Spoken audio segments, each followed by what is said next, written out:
दूसरा है fine tuning. सबसे बेहतरीन होता है फाइन ट्यूनिंग। हम बार बार 8 स्टेप की ट्रेनिंग में देखते हैं 2% फाइन ट्यूनिंग।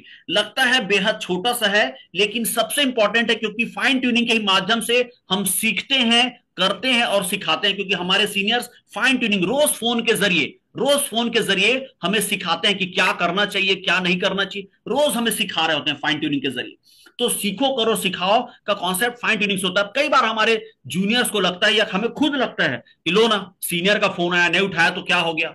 भाई आप सीनियर रोज आपको गुरु मंत्र नहीं दे देगा, लेकिन रोज बातें करते, छोटी छोटी चीजें ऐसे बताता है जिससे हम बिजनेस सीखते जाते हैं। जैसे मैं शुरुआती लेवल पर जब इस बिजनेस में आया, मेरे सीनियर ट्रिपल डायमंड लीडर नीलम संजीव सर जी, वो मुझे रोज मुलाकात नहीं हो पाती थी। हालांकि उनके घर और मेरे घर में केवल 5 किलोमीटर का अंतर रहा होगा, और मैं लगातार रोज फील्ड में रहता था, कहीं ना कहीं बाहर रहा करता था।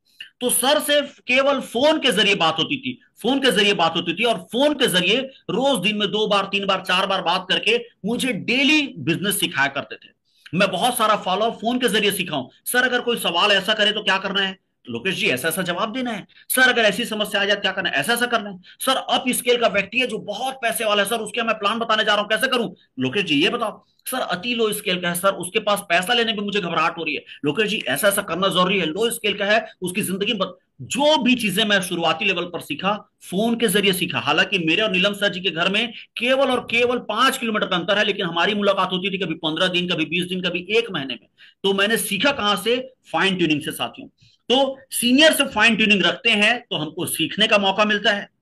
अगर जूनियर को सिखाना है तो फाइन ट्यूनिंग के माध्यम से, जूनियर को सिखाएंगे तो फाइन ट्यूनिंग के माध्यम से। और मजेदार बात है, ये बिजनेस है डुप्लीकेशन का। हम जो बोलते हैं वो बिजनेस, वो नेटवर्क नहीं करता, हम जो करते हैं वही नेटवर्क करता है। कई बार लगता है मैं सीनियर का फोन नहीं उठा रहा हूं, क्या फर्क पड़ेगा। साथियों आपका जूनियर भी बिना देखे समझे ही आपका जूनियर भी सेम कॉपी करेगा, जूनियर भी आपका फोन नहीं उठाएगा। फिर क्या होगा, नेटवर्क खड़ा होगा, नेटवर्क ध्वस्त हो जाएगा, बिल्कुल ध्वस्त हो जाएगा। जितने भी साथियों का नेटवर्क अगर गड़बड़े से या फाइन ट्यूनिंग वजह से गड़बड़ हो रहा है तो आप ध्यान दीजिए, शुरुआत आपने की होगी कि सीनियर का फोन आ रहा है, फील्ड में है, आप देख रहे हैं सीनियर का फोन आ रहा है, आपका जूनियर भी देख रहा है, अरे सीनियर का फोन आ रहा है पर हमारा सीनियर अपने सीनियर का फोन नहीं उठाता है। ठीक है बाद में उठाएंगे। अब आपका जूनियर एक बार में सीख गया कि सीनियर का फोन उठाना कोई जरूरी नहीं है। भैया अगर ये छोटा सा चीज गड़बड़ किए तो बाद में बहुत बड़े परिणाम के रूप में आता है। फाइन ट्यूनिंग अति अनिवार्य है। और सीनियर हमारे पास सीमित है।